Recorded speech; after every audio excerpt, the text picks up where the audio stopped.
Marco Aurélio Vituso, eu faço parte da diretoria da Convap, representando aqui a Maria Rita, presidente, né, que ela teve um outro compromisso. Eu vou falar um pouco sobre esse evento aí. Bom, essa norma que vai ser comentada hoje, a NBR 17170, né, sobre garantias, ela já entrou em vigor em dezembro de 22, e quando a gente ficou sabendo do escopo dela, né, a própria Fabiana, está aqui, né, levantou essa necessidade de a gente ter um maior esclarecimento junto aos associados, né. Aí a gente entrou em contato com o Dr. Carlos Delmar, que é um jurista de São Paulo, ele trabalha no Secov, que participou dessa elaboração dessa norma, e ele falou assim: olha, eu estou preparando um evento no Sinuscom que vai abordar tudo que vocês estão querendo, aparentemente, e eu convidei alguns especialistas para participar do evento, peritos, tudo para ver como que eles vão entender as consequências dessa norma. Então a gente já montou um time lá, né? Então nós vamos assistir o evento hoje, e a parte final dele são perguntas e respostas. A Maria Rita conseguiu praticamente uma licença para a Convap, para todo mundo participar. Então, acho que é bom nem fazer pergunta para atrapalhar os outros, né? Uma licença com 68 pessoas. Então, nós combinamos com a Fabiana, vocês receberam um papelzinho aí, né? As dúvidas que vocês tiverem, vocês anotam, a Fabiana vai compilar essas dúvidas, resumir, e o Dr. Carlos Delmar já se comprometeu com a gente. Se for necessário, a gente faz uma segunda convocação para tratar do assunto, já baseado nessas dúvidas, tá? Então, qualquer dúvida que vocês tenham no meio da apresentação, vocês vão anotando, e a Fabiana coleta no finzinho aí, tá? A Fabiana já trabalha nessa área da coincidência, a parte aí. Deixa eu ver aqui mais. Bom, os vícios construtivos, eles têm uma tendência de cada vez mais judicializar, né? A gente tem visto isso. A gente é construtora também, né? Qualquer coisinha o cara fala que vai falar com o advogado, vai pro PROCON, vai pôr um crime aqui. E hoje em dia tem mais de 120 ações jurídicas em andamento. A maioria é por problema de mau uso, tá? Infelizmente, assim, o brasileiro dificilmente ele não tem uma mentalidade muito voltada para a manutenção. Então a gente coloca tudo no manual que tem que fazer, e não faz, ele prefere colocar um advogado para brigar, né, do que fazer as manutenções. Quando chega aquele 5 anos que vence a garantia, eles chamam um perito, faz a inspeção no prédio inteiro e vem para cima da construtora. Acontece muito isso. Então, o que acontece?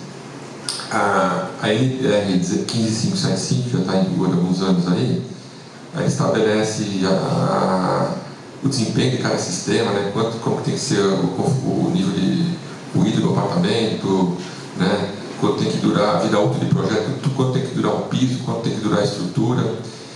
E essas informações o jurídico hoje em dia está levando em consideração, né? Até antes dessa norma, o que o juiz estava considerando? Você tem aquela garantia legal, aqueles 5 anos, né, que o que vence mais, o vencimento mais longo era a estrutura do prédio, então a gente considera 5 anos. Já começou, deixa eu falar rapidinho.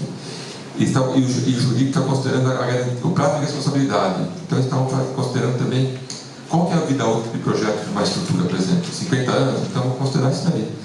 Então se o cliente fez tudo recomendado, tudo que está previsto no manual, e as manutenções previstas no manual, e ele poderia reclamar até 50 anos.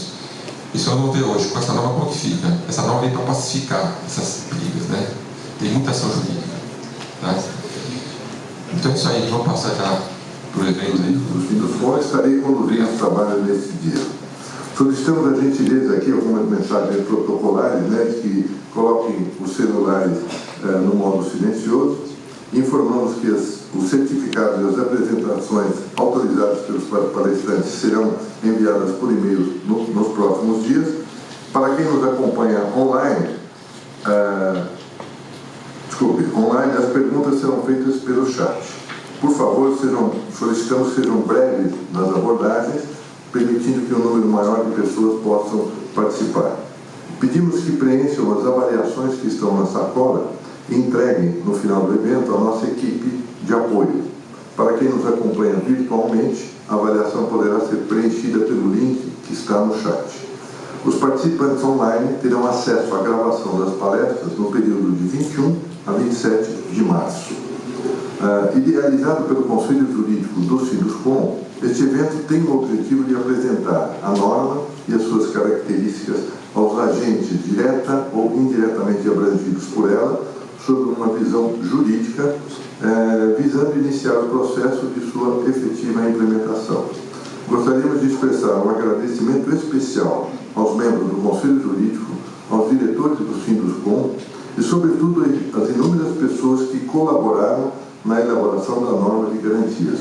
O que eu faço em nome do presidente York, que foi o coordenador geral da norma, Fabrício Munhoz, o secretário, Roberto Matosinhos, secretário adjunto, Maria Angélica Covelo, que esteve na coordenação técnica, Lilian Sarruf, na coordenação geral, Milton Miguci Filho, no GT do texto base. Agradecemos também aos nossos convidados, palestrantes e todos os profissionais de grande atuação nos temas em que apresentarão, pois eles são a grande razão de sucesso dos nossos eventos. Agradecemos também ao nosso parceiro institucional, o Estadão, e ainda várias entidades que apoiam o evento.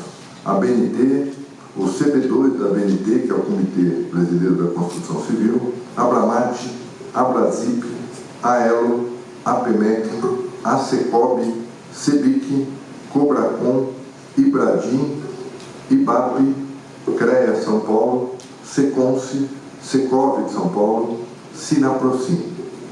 Antes de iniciarmos, gostaríamos de apresentar os nossos próximos cursos e eventos. No dia 30 de março, às 17 horas, teremos o webinar de inclusão de informações sobre processos trabalhistas no e-social. O evento é gratuito e será transmitido ao vivo pelo canal do YouTube no Sinduscom.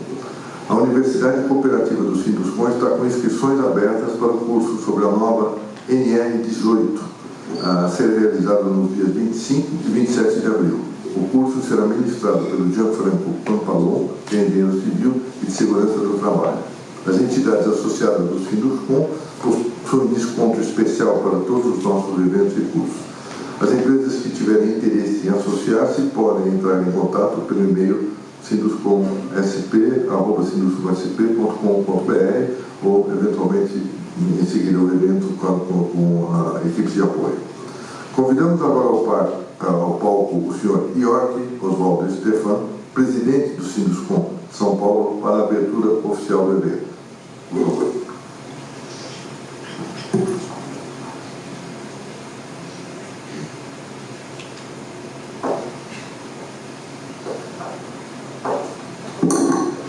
Bom dia a todos. É uma grande satisfação para o Sinduscom São Paulo realizar esse evento híbrido. Agradeço aos presentes e aos que assistem pela internet. Estamos com 255 participantes, um número muito elevado para os nossos seminários, que reflete o grau de interesse sobre o tema. Em dezembro, lançamos a norma de garantias 17170, que oferece referências, diretrizes de garantias dos sistemas, componentes e equipamentos de qualquer tipo de edificação. É importante ressaltar que essa norma não se atém só a edifícios residenciais, mas sim a qualquer tipo de edificação. Explicamos que essas garantias complementam aquelas relacionadas à solidez e à segurança das edificações já previstas na legislação.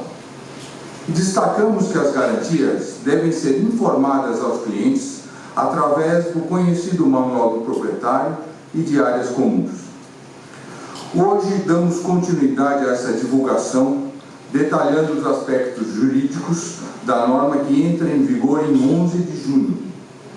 Quero ressaltar que teremos um novo evento sobre os aspectos técnicos no dia 3/4, aí voltado aos engenheiros, departamento de suprimentos, assistência técnica.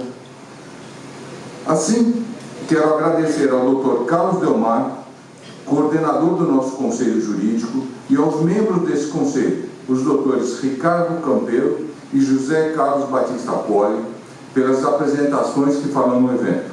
Agradeço também a participação das engenheiras Fabiana Albano, do CREA São Paulo, e a engenheira civil Flávia Zoega Pujadas, do IBAP, que nos oferecerão a sua visão e a visão das suas entidades sobre o tema. Tenho certeza de que o evento de hoje contribuirá para elevar a segurança jurídica e a adoção dessa norma vai proporcionar aos nossos empreendimentos. Muito obrigado a todos.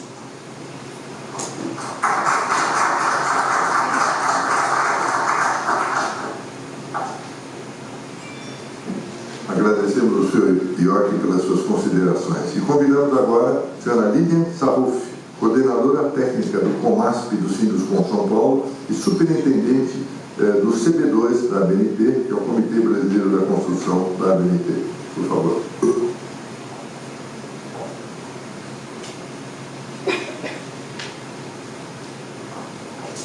Bom dia a todos. Obrigado, Carlos, pelo convite de estar aqui. E vamos falar um pouquinho, do histórico do manual, da norma, que a gente começou, muitos de vocês conosco, no ano de 2000, quando foi lançados os primeiros manuais que falavam de garantias no setor da construção civil, elaborado pelo Sinduscom, pelo Secov, e naquela época, a gente teve aí a ajuda do Carlos, do Poli, e eles falavam assim para a gente: vocês precisam transformar de assunto de garantias a parte técnica em norma técnica. Eles plantaram a semente, pessoas assim, veja que a parte jurídica, que vai ser o tema de hoje, a gente vai cuidar disso para tentar conduzir o setor, Acho que o foco melhor que a gente teve naquela época foi assim: o consumidor falava transparência para o cliente.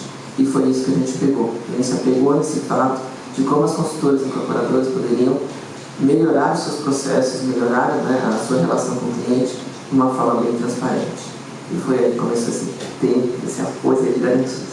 Ao longo desse tempo, falando um pouquinho de normas técnicas, a gente fez a revisão da norma que já existia no manual do proprietário, elaboramos, tem um time bacana que está aqui hoje, ajudou a elaboração da norma de reformas, da norma do programa de manutenção, tudo isso para a gente dar suporte ao que está acontecendo hoje. A gente não pode falar de garantia se a gente também não tem outras normas que possam embasar todo o trabalho jurídico, de vocês jurídicos que estão aqui, que vocês pediram para a gente encarecidamente, Trabalhe nesse ponto que a gente trabalha no teu foco.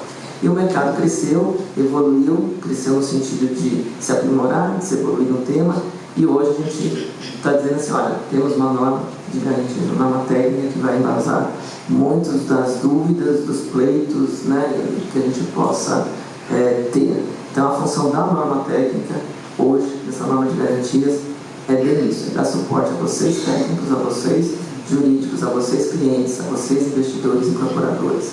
Ela vai ajudar muito nesse trabalho de transparência, e cada vez mais a gente viu, como eu disse, o mercado melhorar muito, evoluir muito, e essas normas que a gente tem trabalhado, também tem a norma de inspeção predial que está indo agora para a consulta nacional. Então, é um conjunto de normas que vão ajudar todo esse trabalho. Como superintendente aqui do Comitê Brasileiro da BNT, coloco à disposição o CB2 para o que vocês precisarem, assuntos de normas, quiserem dar novas ideias, a gente está bem-vindo. Obrigado e bom evento.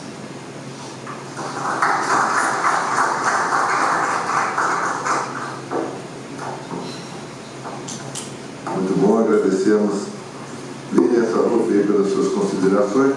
E vamos dar início aí ao bloco de apresentações. Esse evento aqui nós vamos fazer de uma forma um pouco diferente, vamos ter, para que seja mais dinâmico, nós teremos pequenas apresentações do pessoal que está muito envolvido na norma, tá? Vou dizer todo o pessoal ao longo das apresentações que vocês vão ver.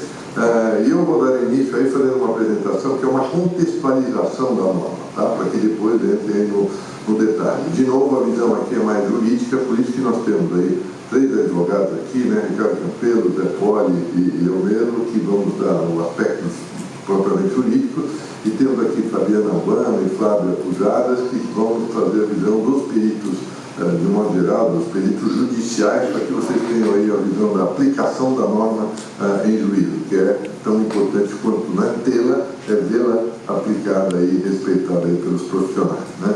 Eu vou só pedir, esse é o passador, né?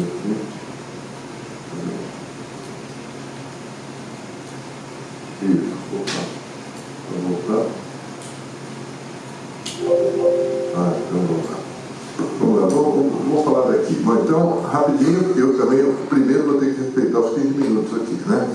Então, fazer essa contextualização, como eu disse a você. Quer dizer, em primeiro lugar, só um esclarecimento que é sempre importante fazer, que uma coisa é o prazo de garantia e outra coisa é o prazo de responsabilidade dos profissionais ou enfim, da construção civil de um modo geral, né? A garantia é um primeiro período curto, nós vamos falar desses prazos e daí a importância da norma que dá subsídios, dá diretrizes para estabelecer esse período em que o funcionamento tem que acontecer, a menos que haja mau uso, falta de manutenção, um ato de terceiro, caso fortuito ou força maior. Do contrário, o produto tem que atender aquilo que dele se espera, né? E a responsabilidade é um período que continua mesmo depois da garantia. E a maior prova disso é a construção civil, que tem um prazo de garantia maior de solidez e segurança de 5 anos. Isso não significa que o prédio possa cair depois de 8 anos e falar, olha, acabou a garantia. Não, esse período de garantia continua e essa é uma outra discussão. Aqui nós vamos falar desse primeiro período aí, que é de garantia, né? A lei não estabelece prazo de garantia de funcionamento ou de desempenho de qualquer produto e nem teria condições de fazê-lo. Imagine uma infinidade de produtos. Então a lei não estabelece prazo de garantia.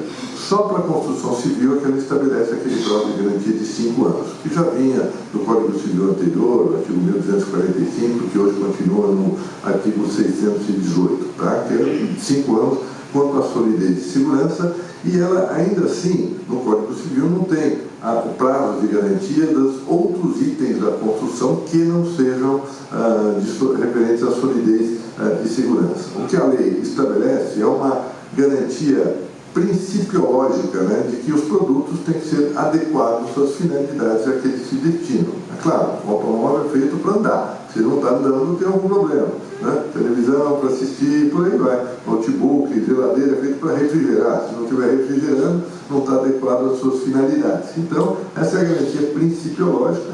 A lei assegura o direito de reclamar por vícios, né, ocultos ou aparentes, isso está garantido. E ela estabelece como garantia, né, o direito de reclamar 3 itens: reexecução dos serviços ou substituição do produto, restituição das quantias pagas e abatimento proporcional do preço. O prazo para reclamar esses 3 itens é de 90 dias, né, tanto para aparentes quanto para vícios ocultos. O que muda é o início do prazo, né, que nos aparentes é na entrega da coisa ou término da prestação de serviço, e no caso do vício oculto é no momento em que ele surge. Tá? Com isso, tudo isso para dizer que os prazos que existem na lei são prazos de reclamação e não prazos de garantia de funcionamento. De novo, nem seria possível, né, que a lei estabelecesse prazo de garantia de funcionamento de todos os produtos. E aí é que vem, e aí a importância da norma nesse contexto, né, essa minha fala inicial, porque essa norma preenche essa lacuna, né, da lei e das outras normas, e recomenda, com base técnica, os prazos mínimos de desempenho dos itens da construção civil, além daqueles referentes à solidez e segurança. Tá? Ela estabelece um padrão de qualidade, porque, né, na medida que estabelece um período mínimo de funcionamento para diversos itens, isso já referencia a qualidade que deve ter no produto, padroniza e torna públicos os prazos de garantia e traz segurança para os fornecedores e para os consumidores. É importante dizer, quer dizer, em primeiro lugar, quanto ao prazo, ela foi publicada agora no dia 12 de dezembro de 2022, ela não tem efeito normativo, embora seja uma norma técnica e que, de resto, as normas, né, ganham força obrigatória por conta de leis. Essa norma apenas recomenda prazo de garantia, só que faz essa recomendação com base técnica, com base na avaliação de desempenho. Então não estamos numa discussão jurídica, então houve uma discussão técnica para ver saber qual o prazo que tal ou qual produto ou tal sistema deve atender os requisitos de desempenho que dele se espera, né? E aí sim se recomenda e se estabelece diretrizes para que os agentes da construção, os consultores, os incorporadores, aí sim estabeleçam os prazos de garantia. Podem estabelecer prazos maiores do que os da norma, mas os prazos da norma são os mínimos recomendados tecnicamente. É importante dizer que mesmo não sendo obrigatórios, espera-se, como já há, um acolhimento por parte do judiciário. E por quê? Porque tem essa base técnica. Então não há condição, né, de um agente do direito, um operador do direito contestar, porque a questão é técnica, né? Como é que vai um advogado ou um promotor dizer não, o prazo de garantia tem que ser tal ou qual, né? Então ela, mesmo não sendo impositiva, não sendo normativa, ela acabará sendo aceita pelo judiciário, como já vem sendo aceitos os prazos recomendados de garantia pela norma de desempenho, no anexo D da norma de desempenho. Você tem prazo do CEBIC, SECOV e por aí vai. Um manual de áreas comuns e um manual dos proprietários. Os prazos de garantia indicados na norma estão alinhados com a legislação internacional e com o PL da CEBIC sobre a matéria. O PL da CEBIC está tramitando, ele sugere no PL prazo de garantia de 1 ano para item de acabamento, 3 anos para item de habitabilidade e 5 anos para item de solidez e segurança. Na verdade, o PL sugere o prazo de 10 anos, esse é o prazo da legislação internacional, mas aqui nós temos no Código Civil a garantia de solidez e segurança, o prazo de 5 anos. Então, essa norma segue o prazo que está na lei, não poderia ser diferente, mas nesse particular. Então, essa é a métrica aí dos prazos aí de garantia. Esses prazos de 1 ano, 3 anos e 10 anos, no caso, vem da legislação francesa, que é a legislação de 78, e da legislação espanhola de 98. Portanto, não são prazos aí que alguém tenha tirado da cartola, não. São referências internacionais que o Brasil está caminhando e essa norma já sai na frente, adotando, acolhendo esses prazos, até pela razoabilidade técnica dos mesmos, né? Ela não se aplica a edificações existentes ou em construção, essa é a pergunta que sempre vem, né? Mas não, ela vai entrar em vigor e ela se aplica aos projetos que forem protocolados para aprovação até 11, não se aplica a projetos que forem protocolados para aprovação até 11 de junho, tá? Que são 180 dias após a publicação da norma. Significa que os projetos que forem, ao contrário do senso, né, forem protocolados a partir dessa data, já estão sujeitos aí à aplicação dessa norma. Para as reformas, ela já tem inúmeros itens, a norma é riquíssima, é muito boa. Ficou um trabalho, eu posso dizer com você e para vocês que ficou muito bom, ficou excelente. Elas não se aplicam, no tocante a reformas, aos itens que alterem as características de projeto de construção, as reformas em desacordo com as condições apresentadas no manual ou realizadas em desacordo com a BNT 16.280. Isso é particularmente importante com as obras de acessibilidade, onde hoje em dia a gente já tem que, né, fazer a construção, deixá-las preparadas para essa eventual ajuste na acessibilidade. Então, esse item de garantias aplica, não aplica, como não é, então os manuais vão ter que, enfim, vão merecer uma atenção especial nesse particular. E a norma já saiu na frente dizendo, olha, se você seguir ou o manual ou as normas, ok, mas se não seguir, perde-se a garantia. Isso, para citar um dos detalhes, vocês vão ouvir outros inúmeros aí ao longo das exposições. E como últimas observações, com relação aos prazos, essa norma atualiza o conteúdo no anexo D da norma de desempenho, que é a NBR 15575. Tá? Lá vocês já têm alguns prazos que estão sendo atualizados por essa norma. Ela estabelece o habite como data inicial dos prazos de garantia, recomenda ao incorporador que estabeleça prazos específicos para vendas após o início da garantia da edificação como um todo. Isso é muito importante na prática, né? A pergunta é recorrente.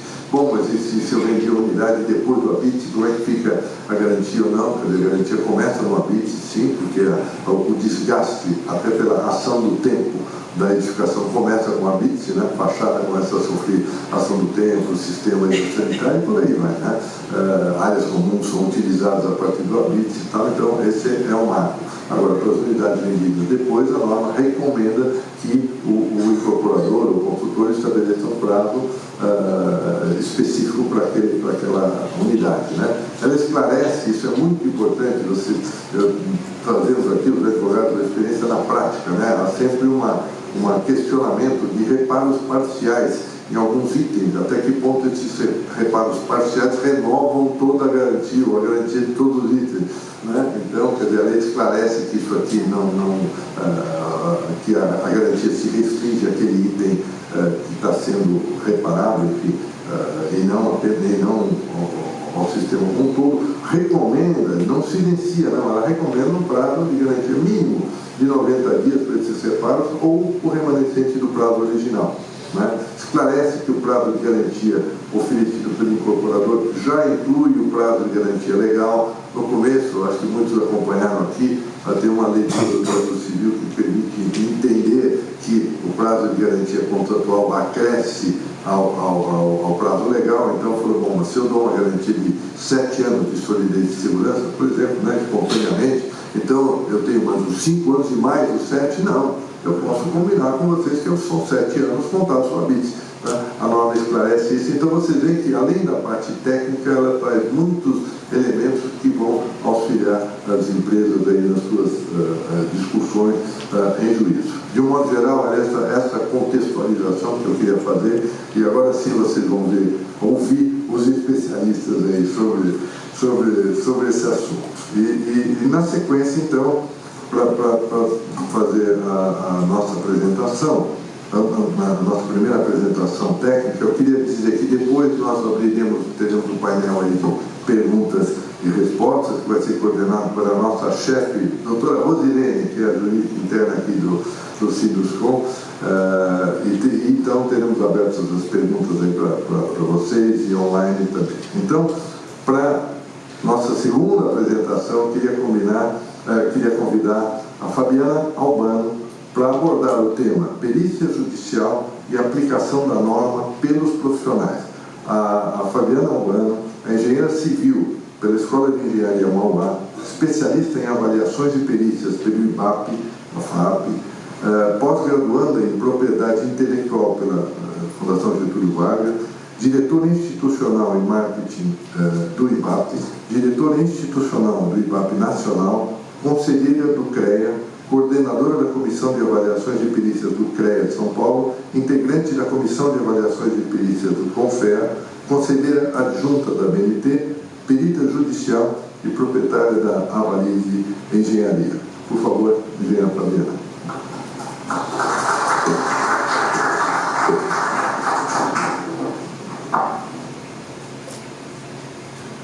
Bom dia.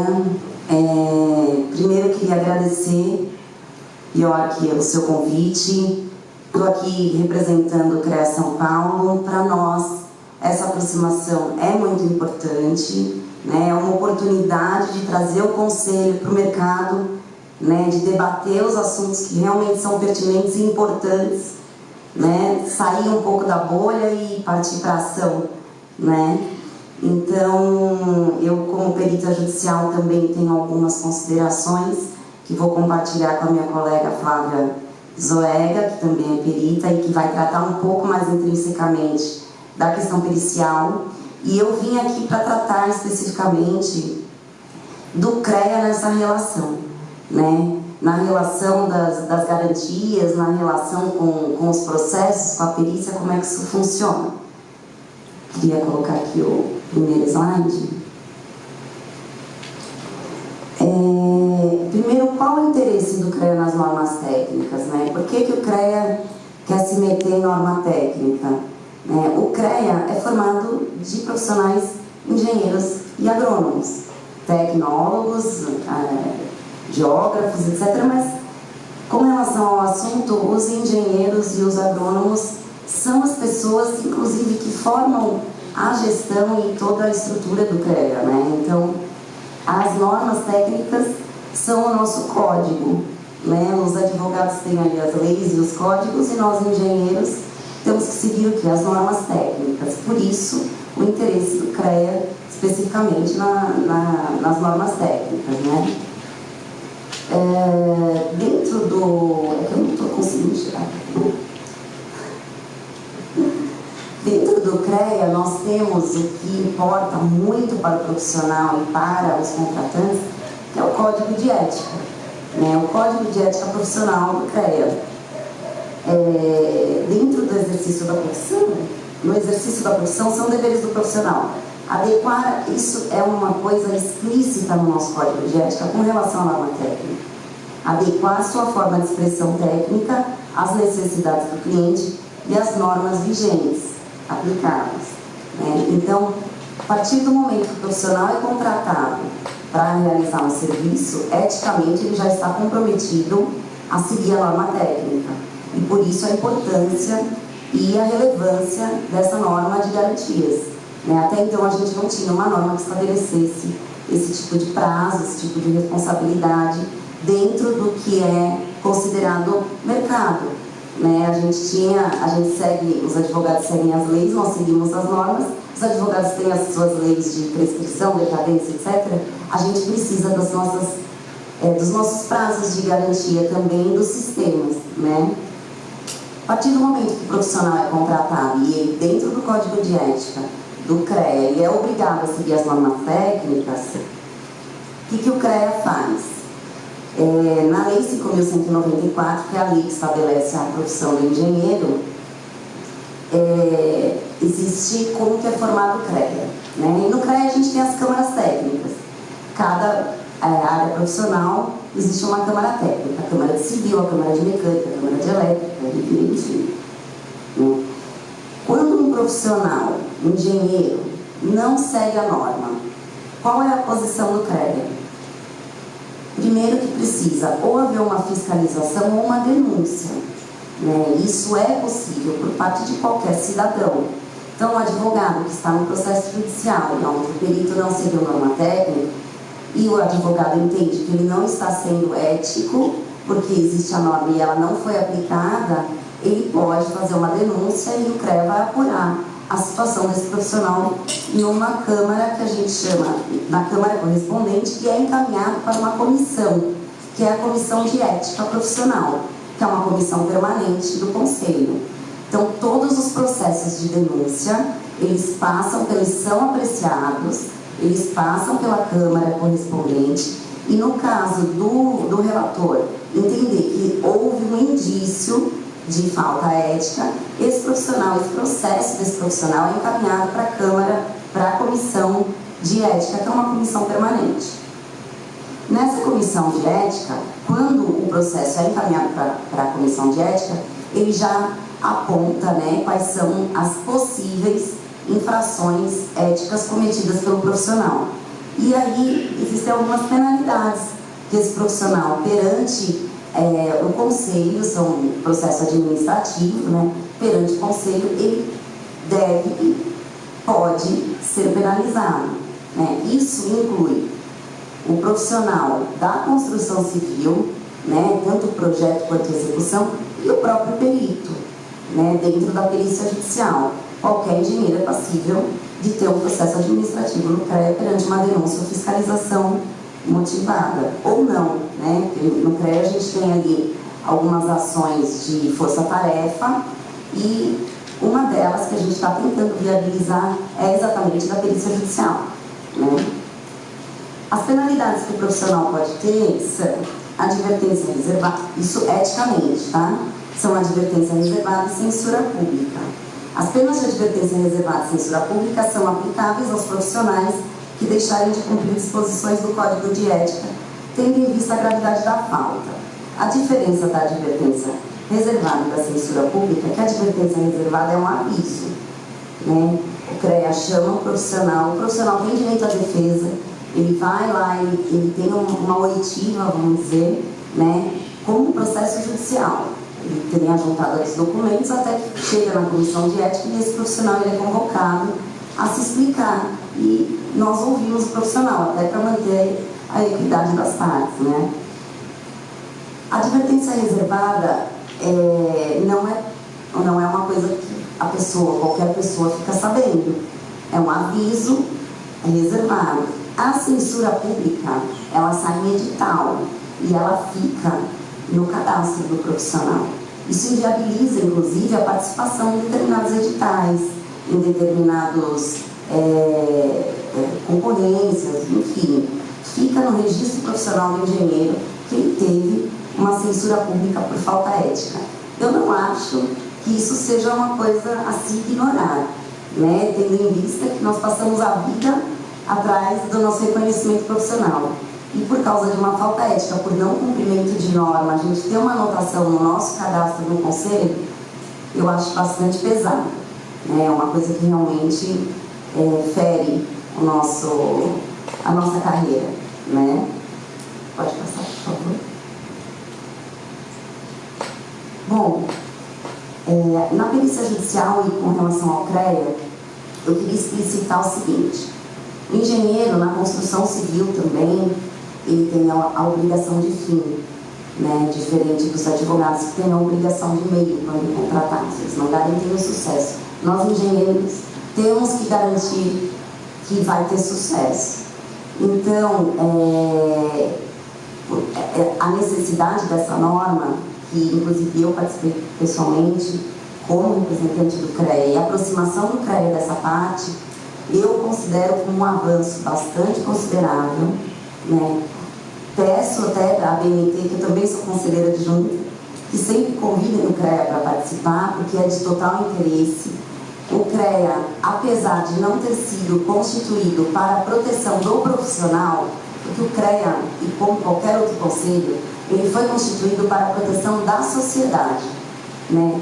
E, paralelamente a isso, é claro que existe a proteção do profissional, porque uma vez que você protege a sociedade de uma atividade profissional, você protege o profissional regularizado, né? Então, as normas técnicas, o CREA, as câmaras, a ética, tudo isso tem que funcionar sempre para o bom funcionamento e a boa engenharia, né? As denúncias que são feitas no CREA, elas podem ser feitas online, pode ser feito mediante protocolo. E isso serve, eu não sei se tem mais um slide, acho que eu não coloquei isso aqui, não. Isso serve tanto para o profissional da construção civil, do produto, né, quanto da perícia judicial. Eu vejo muitos advogados que sequer prestam atenção, eu falo isso porque eu atuo na área de perícia, na própria capacitação profissional e na habilitação do profissional. A gente vê profissionais estranhos à matéria, atuando como peritos judiciais de engenharia, e não são impugnados. Muitas vezes nas avaliações, ou mesmo na questão de pistas construtivos, garantias e etc. Então, o advogado, ele também pode ajudar na defesa da boa engenharia, fazendo o quê? Quando um perito judicial estiver atuando de forma irregular, que não possui atribuição para aquilo que ele está executando, que isso seja impugnado nos próprios autos para o juiz. E também que seja feita uma denúncia ao conselho correspondente, para que a gente moralize a construção civil, como é a intenção de todos aqui, do SESCOM, da BNT, para que consigamos aí no nosso objetivo final a boa engenharia, né? Eu acho que era especificamente isso que eu tinha para falar. Agradeço a todos pela atenção. Chamo agora, acho que é a minha colega Flávia, né? Obrigada. Agradecemos a engenheira Fabiana Albano por sua apresentação. Muito importante ouvir, né, a visão aí do órgão de classe sobre o assunto. E convidamos agora o Ricardo Campelo, que irá falar sobre aspectos relevantes da norma. O Ricardo, nosso companheiro do Conselho Jurídico, advogado, membro do Conselho Jurídico do SINDUSCOM, do Conselho Jurídico da CEBIC, consultor jurídico da ABRAINC, membro do Conselho de Administração do IBRADIM e diretor jurídico da ABM Paraná. Por favor, Ricardo.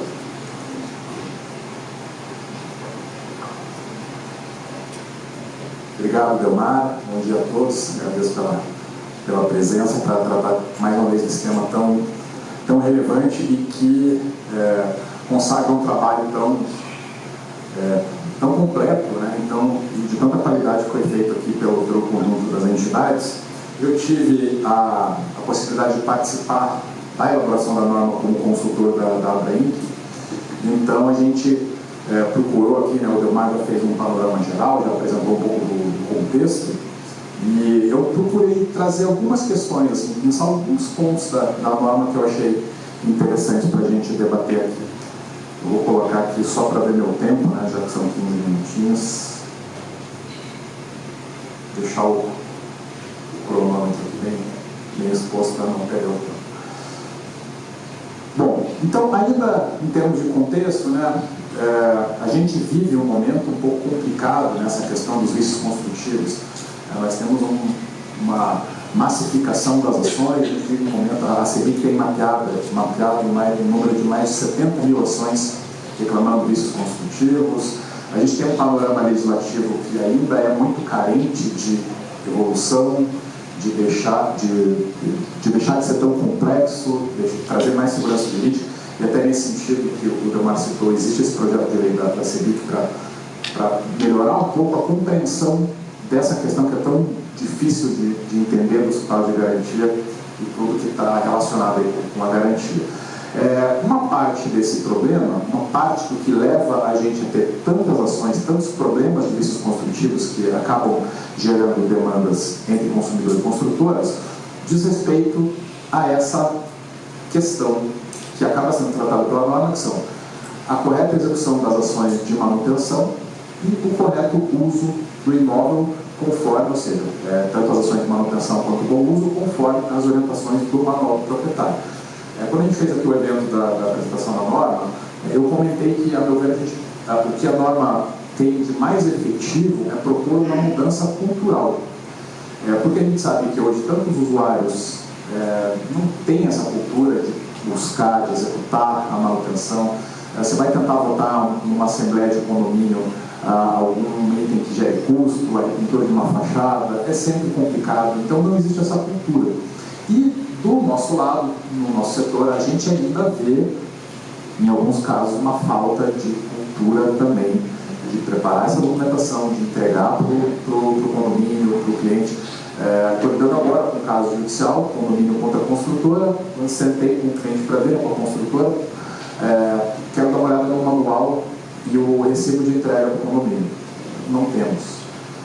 Então, isso dificulta muito a nossa defesa. Nesse 2023, já são 10 anos que a gente está falando da norma de desempenho. A norma de desempenho ressaltava a importância do papel do manual de uso. Ainda tem incorporador vacilando nesse sentido. Então, eu acho que a norma, visando atacar exatamente esse ponto, ela vem reforçar mais uma vez a importância por dois lados, né? Para a incorporadora, reforçar a importância de ter um manual completo e eficiente, e para o usuário destacar a importância, a obrigação dele de cumprir com essas condições. Caso contrário, ele não vai fazer jus à garantia, né? Ele vai começar a perder a garantia. Então, quando a Assembleia de Condomínio lá decidir não aprovar uma ação que gere custo, mas que é obrigatória dentro do plano de manutenção, vai perder a garantia, né? A consequência prática, eles não vão poder se beneficiar se acontecer algum risco construtivo. Aqui eu trouxe, vamos ver se vai funcionar o vídeo aqui, né? Aqui eu trouxe só um exemplo assim, de uma situação. Aqui é uma casa que, quando deu aquela chuva, acabou inundando tudo dentro da casa. Típica situação que normalmente o cliente já vai para cima. Aqui é uma casa, uma residência que foi construída pelos próprios usuários, mas é mais para contextualizar. Típica situação em que o usuário vai lá para a construtora, olha só o que aconteceu, né? A minha casa inundou. E aqui é o depois, né? Depois de acontecer o problema e feita a limpeza, as caras. Isso o próprio usuário mandou. Assim, típico problema construtivo que a gente tem por falta de manutenção, e é uma manutenção extremamente básica, que é fazer a limpeza das calhas. Uma casa que tem árvores em volta, se não fizer a limpeza da calha, vai acontecer.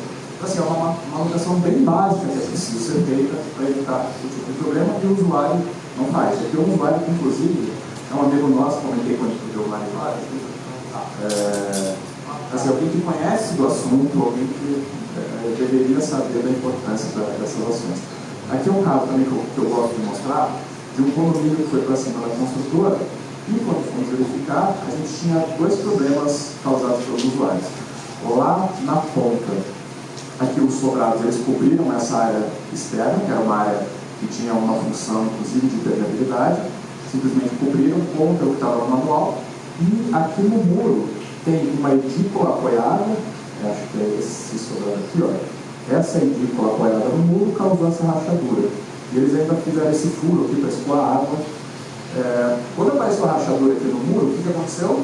Modifica a construtora, olha que vícios construtivos. Né? Aí, felizmente, nesse caso a gente tinha manual, a gente tinha comprovando que entrega do manual, e a defesa acabou ficando mais fácil na contra-notificação, o condomínio já entendeu que tinha um problema. Aqui eu vou trazer então esses destaques que eu acho mais importante, que eu acho que a norma traz de mais prático em termos de mudança nessas relações. Eu, como advogado, estou sempre olhando lá na ponta, já um problema acontecendo, aquela solicitação de assistência técnica, aquela ação judicial. Principal discussão que nós temos hoje, vou procurar a jurisprudência lá no Brasil, prazo de garantia. Qual é o prazo de garantia da construção civil? Aí você abre tudo um leque, assim, você pega o livro do Delmar, aquele livro, o azul, a última edição, lê inteiro ele para você começar a entender a problemática dos prazos de garantia. Mas, via de regra, o que o pessoal acha? 5 anos. Pergunta para todos os juízes cíveis aqui de São Paulo, vai cada vaga. Qual o prazo de garantia na construção civil? 5 anos. Então, tá, então se eu tiver um problema na dobradiça daquela porta ali, com 4 anos e 11 meses de entrega, está coberto? Não, não está, porque não é um item ligado à solidez e segurança.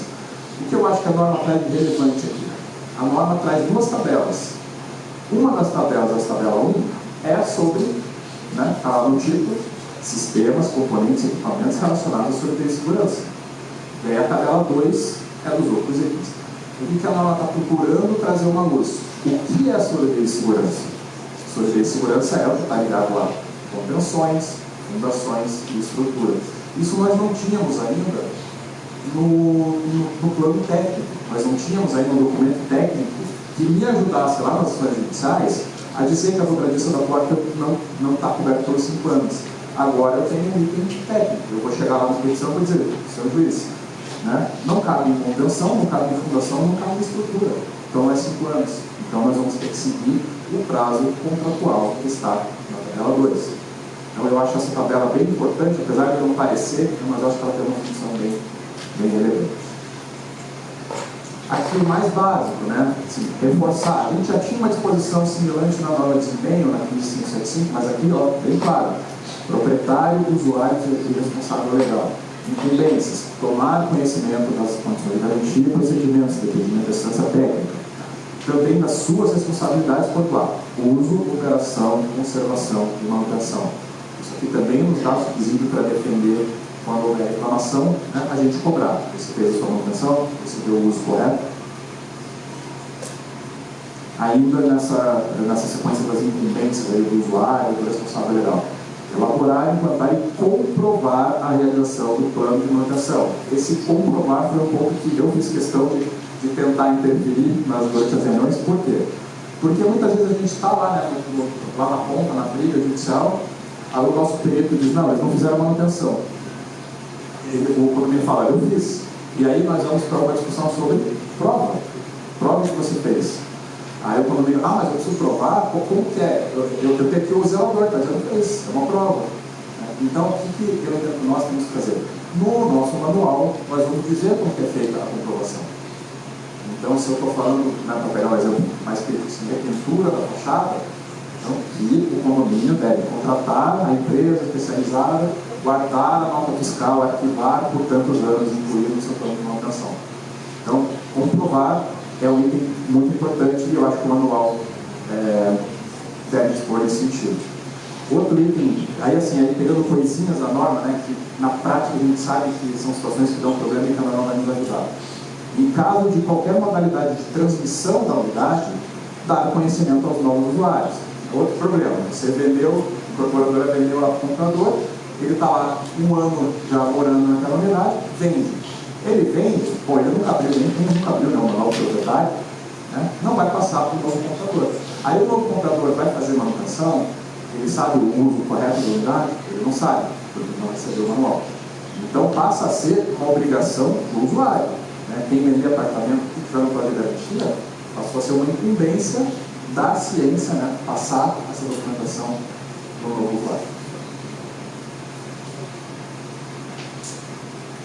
Essa questão do prazo recomendado, né? Essa eu olhei muito bem no dia que a gente teve essa discussão.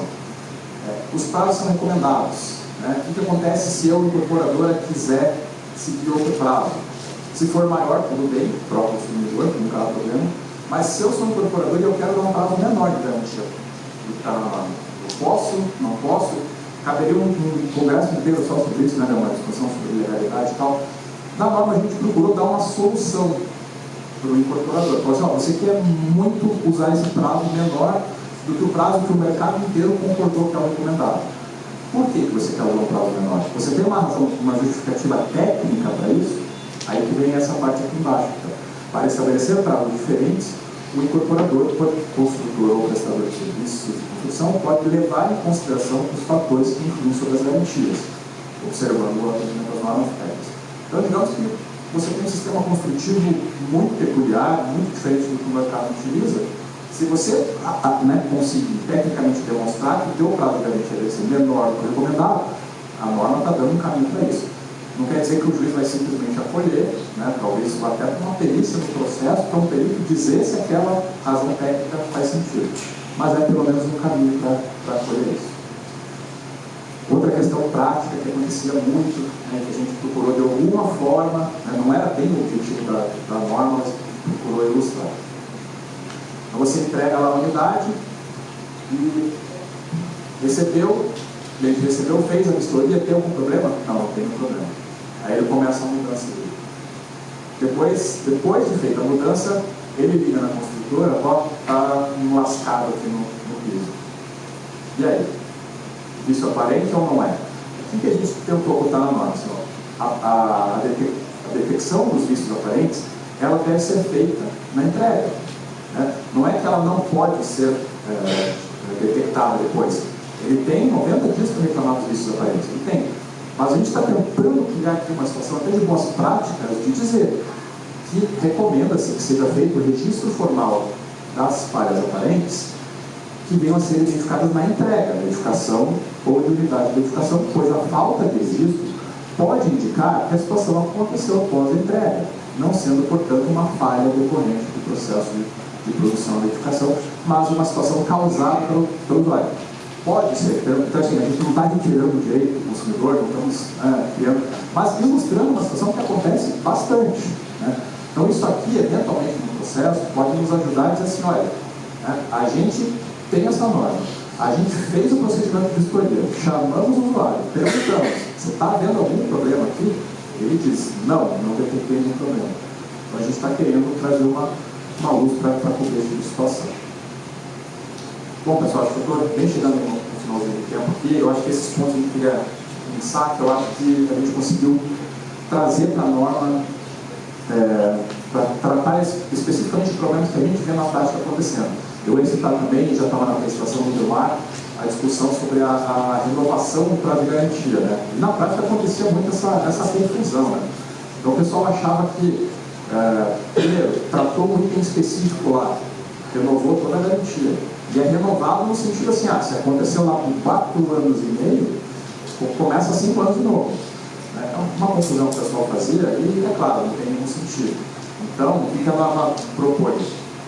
A construtora foi lá fazer uma intervenção, uma assistência técnica, aquele serviço tem uma garantia, né, de 90 dias. Ou aí, se você ainda tem um prazo remanescente de garantia superior a 90 dias, esse é o prazo que vai valer, a construtora vai ter que voltar lá até terminar esse prazo remanescente. Então, foram alguns pontos que a gente achou de mais relevante que para trazer. A gente sabe que a norma é extensa, né? Então acho que destacar assim, acaba fazendo o pessoal, ajudando o pessoal a conhecer. E aí acho que nas perguntas a gente pode ir um pouco mais pensados para trás. Obrigado.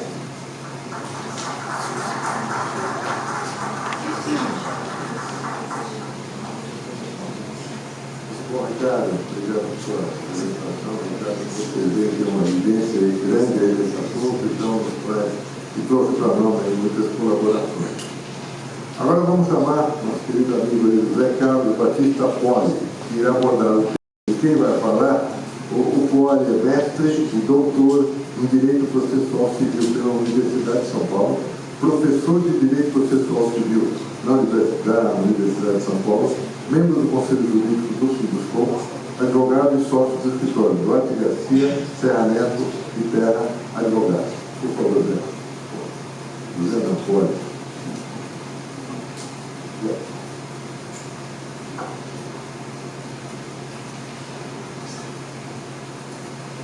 Bom dia a todos. Iniciar falando da estar aqui nessa manhã com vocês.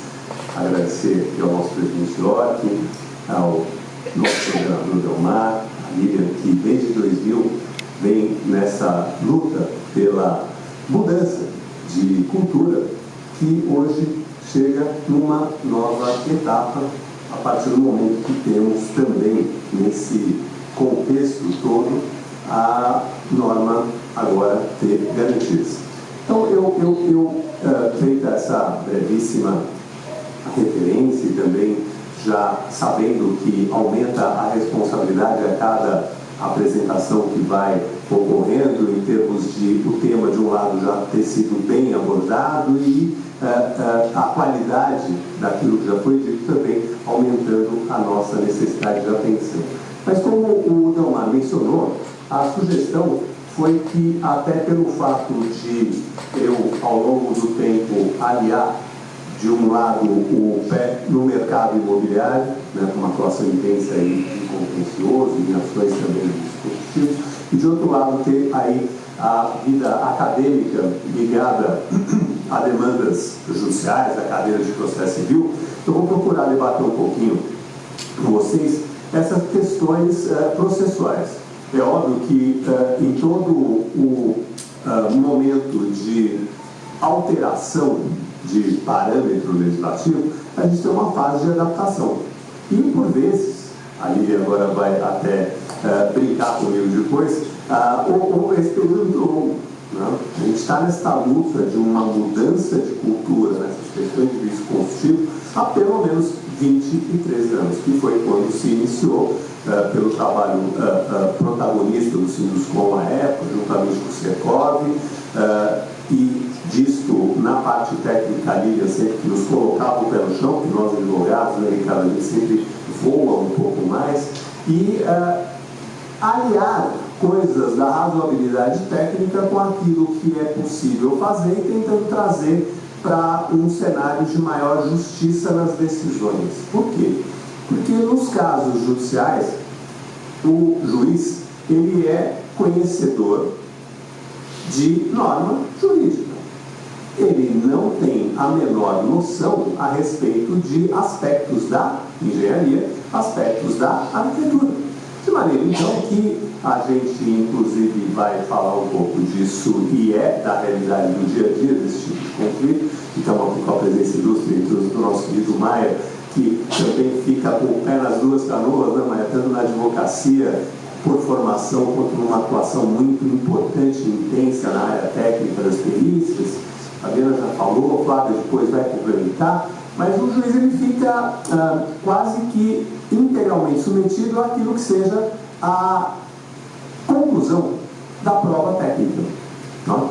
E essa prova técnica a ser realizada, como o Fabiano muito bem demonstrou, em conformidade com normas técnicas da profissão. E agora, o importante acréscimo da norma de garantia se dá justamente então neste contexto. A gente já tinha uma evolução, depois eu vou falar um pouco disso, o Delmar já havia mencionado, o Campelo também. Mas eu queria lembrar com vocês um pouquinho da dinâmica de uma demanda judicial. Eu estou usando aqui os dois pedidos básicos, né, de indenização pelo vício de construção ou quando se pede o reparo daquilo que seria o evento ali portador de um vício constitutivo. O que nós temos? Seja entre aspas, dono de apartamento ou dono da unidade residencial ou uma unidade comercial, seja o síndico, eventualmente pelo condomínio, eles, na petição inicial, irão alegar que o vício existe. Isso, na área jurídica, a gente chama de causa de pedido. Eu quero indenização porque a minha parede rachou. Eu quero indenização porque o meu quintal recalcou. A minha edícula saiu do prumo.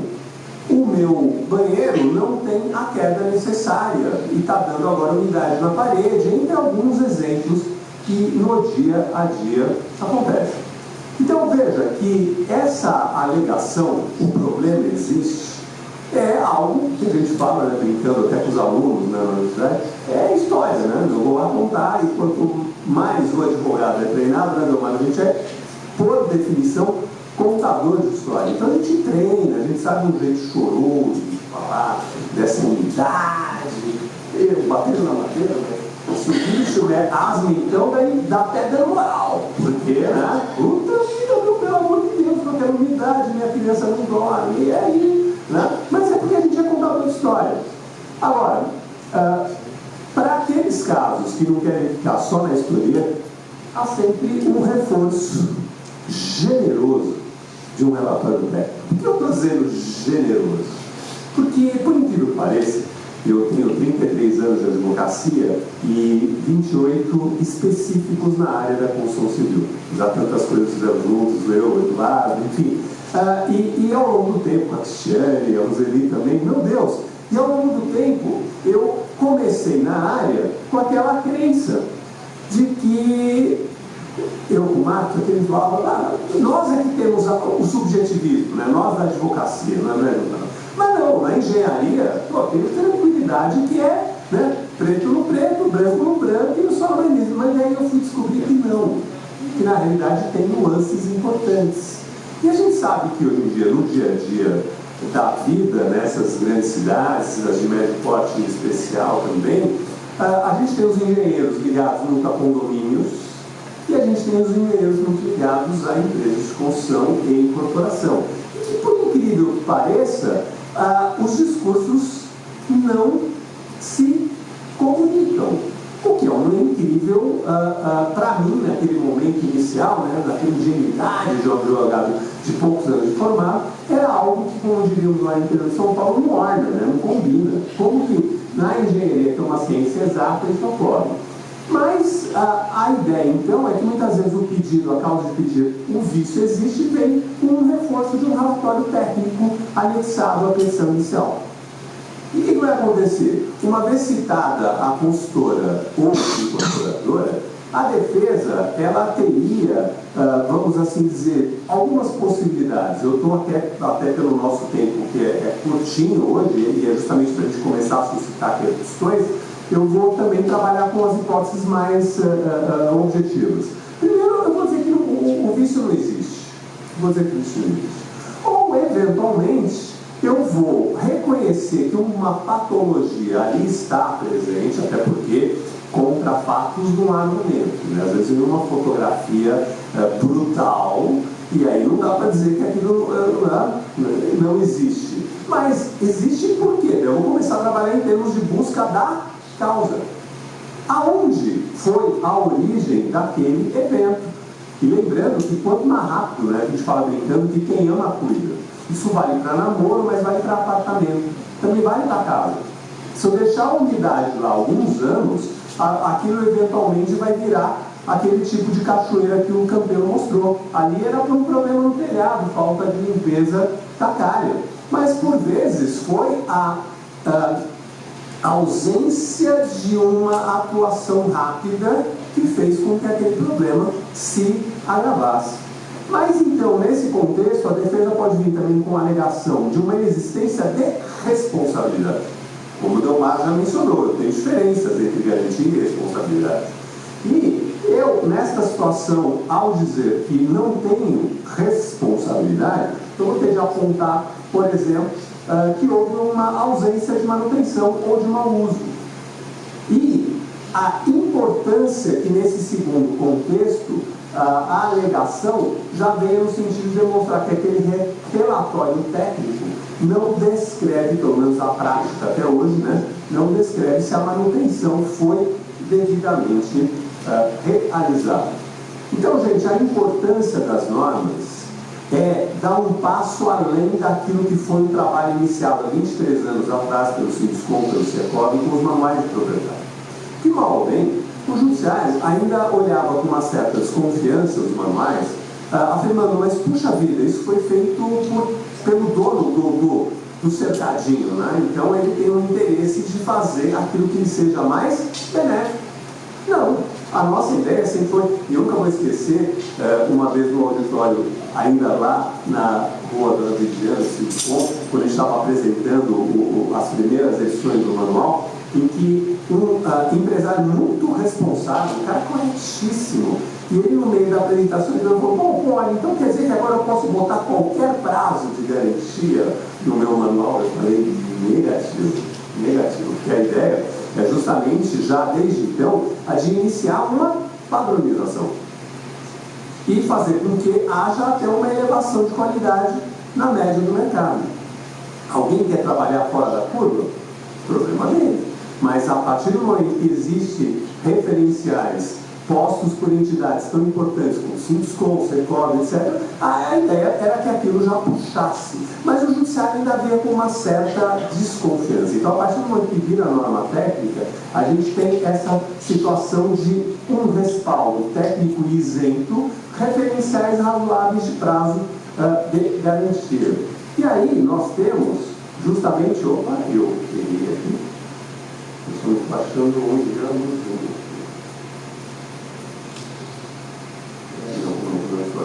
Bom, mas então a ideia é de invocar a norma de garantia como um fator que também agora, com um texto, repito, isento e a rigor neutro.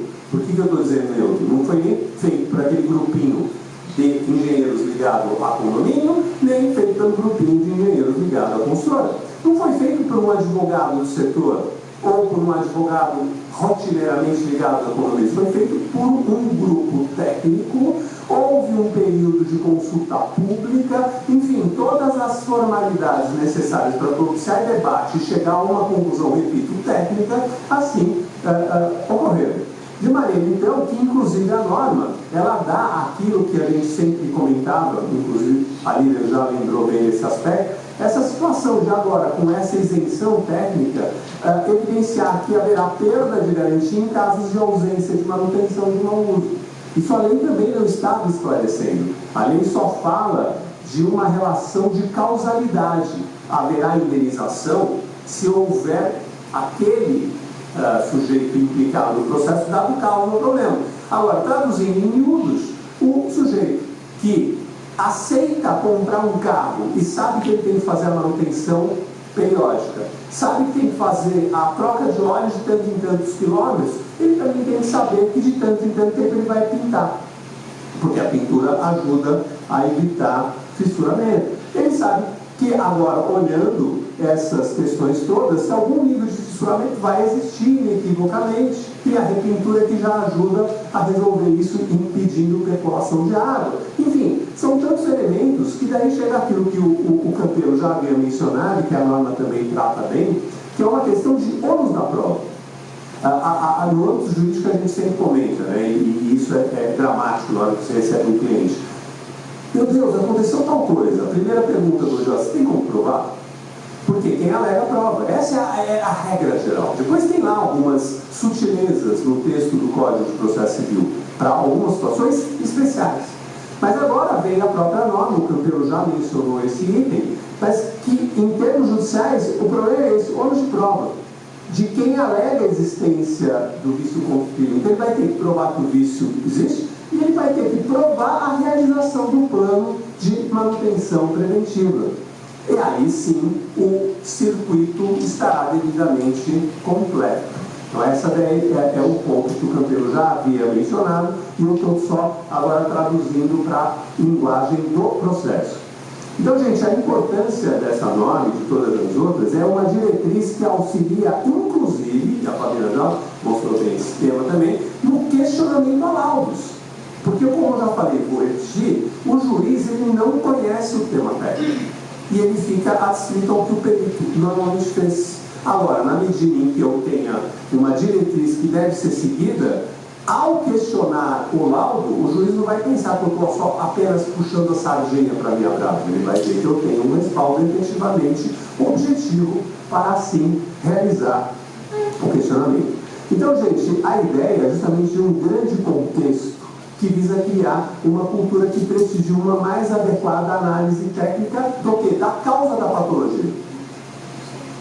Ela, muitas vezes, está ali e não dá para fugir da existência, mas dá para debater a causa.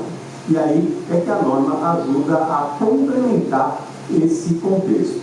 O artigo 39 do inciso 8º do Código de Defesa do Consumidor, ele, inclusive, é uma diretriz legal que reforça esse papel das normas, né? No sentido de até afirmar que é vedado, entre outras práticas abusivas, ao fornecedor de produtos e bens, colocar no mercado de consumo qualquer produto ou serviço em desacordo com normas expedidas por órgãos oficiais, inclusive a BNT. Então veja que ela tem também este tipo de respaldo, apesar de não ser lei. Ah, mas tem ali um prazo de eficácia a partir de 180 dias. Mas até para coisas anteriores, agora a gente tem um argumento mais importante. Sempre se dirá, mas não aplica para o caso anterior. Sim, eu entendo isso. Mas aquele engenheiro que já vinha trabalhando com esses temas, sabe há tempos que pesquisar manutenção e uso é algo essencial para a prova da relação de causa e efeito. Né? Então não é tão simples o passado, mas dá para pelo menos também trabalhar como argumento. E para o futuro isso ficará ainda mais evidente. Então é necessária atenção, inclusive de nós advogados, a esse conteúdo da norma técnica como um fator de convencimento que, em conjunto com o manual do proprietário, as demais normas técnicas, a norma de manutenção, a de desempenho, por exemplo, devem estar levadas, né, devem ser referidas ao judiciário para que ele possa bem decidir. Enfim, como eu vejo, né, tudo isso, é a norma técnica como sendo um valioso instrumento, sim, essa norma de garantias, a ser utilizado nos processos judiciais. Para quê? Para definir a própria estratégia, e quando eu falo definir estratégia, é eventualmente não brigar. Putz, no prazo de garantia apareceu um problema. Querido, pelo amor de Deus, aí a coisa está... Né? O gato já está com 3 patinhas fora do muro e vai cair. Né? Melhor do que pagar o honorário de advogado é ir já fazer um conserto. Elaboração das manifestações das partes, ter essa atenção do advogado, mas texto técnico é difícil. Eu sei que é difícil, a vida é difícil, não é mesmo? Então tem que estar de olho nesses temas. Conferir e criticar o modo de elaboração e eventuais conclusões do perito e eventualmente até questionar as eventuais decisões que tenham sido dadas e que não tenham levado em conta. Enfim, muito obrigado pela atenção e procurei, dentro do tempo que foi designado, né, trazer essas considerações aqui para depois o debate e a meditação de todos. Obrigado, pessoal. Muito bom, parabéns, Cláudio. E agora, completando essa visão dinâmica, mas multifacetada que nós estamos trazendo aí sobre o tema, vamos convidar agora a Flávia Zoega Pujada, que irá falar sobre perícia judicial e aplicação da norma nas ações judiciais. A Flávia tem um extenso currículo aqui, mas que vale a pena mencionar. Que é engenheira civil pela Escola de Engenharia da Universidade Mackenzie, pós-graduada em perícia, engenharia e avaliações, Master em Tecnologia da Educação, membro titular do IBAP, Professional Member of Royal Institute of Chartered Survivors da UK,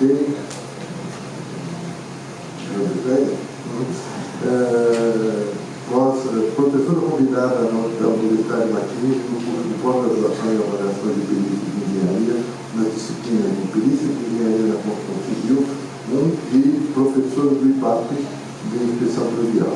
Procedimentos técnicos de entrega e recebimento de obras da construção civil, vícios constitutivos, aspectos práticos da apuração de nexo causal, de auditoria técnica no Fórum de Obras, sócia-diretora da Arqueo, Engenharia e Associados, e presidente do IVAP, né, e outras pessoas bem atuantes aí no setor. Por favor.